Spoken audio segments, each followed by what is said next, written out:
ওর বাপ ছিল কম্বল চোর আর ও হচ্ছে ভোট চোর, বুঝছেন? এক কথায় বলি আমার অবশ্যই ও যদি ভোট চোর না হয়, ওরে কয়বার আপনারা ভোট দিছেন?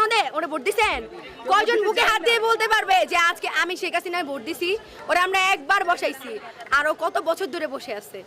আচ্ছা, ওর কি একটু ইগোতে লাগে না ভাই? এত মানুষ, আমি ওর হাঁটুর সমান বয়সের হয়তো হব, আমি বলতেছি এত মানুষ ওরে চায় না, ও তাও নির্লজ্জের মতো ওইখানেই বসে আছে। আমার এই ইন্টারভিউটা দেখার পর হয়তো ও আমাকে আমারও গুম করে দিবে, কারণ ওর কোনো বিশ্বাস নেই।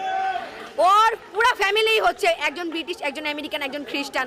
বলতে পারবে ওর কোনো বাঙালির সাথে সম্পর্ক? ও কি বলে, দেশটা আমার বাবা স্বাধীন করছে। আরে তোর বাপ তো স্বাধীন হওয়ার আগেই মইরা গেছে, ওর তো আগেই রাজাকার মেরা লাইছে। 9 মাস তো আমরা স্বাধীন করলাম। আমার বাপ মা, হ্যাঁ ঠিক আছে, আমার বাপ মা কোনো মুক্তিযোদ্ধা না, আমার দাদা মুক্তিযোদ্ধা, আমার চাচাতো দাদা। যেভাবেই মারা যাক, আমার কথা শুনেন। কথা হইতাছে যে ওর বাবা যদি স্বাধীন করতো, আর কেউ স্বাধীন করে নাই। ও যে বলে ওর দেশ,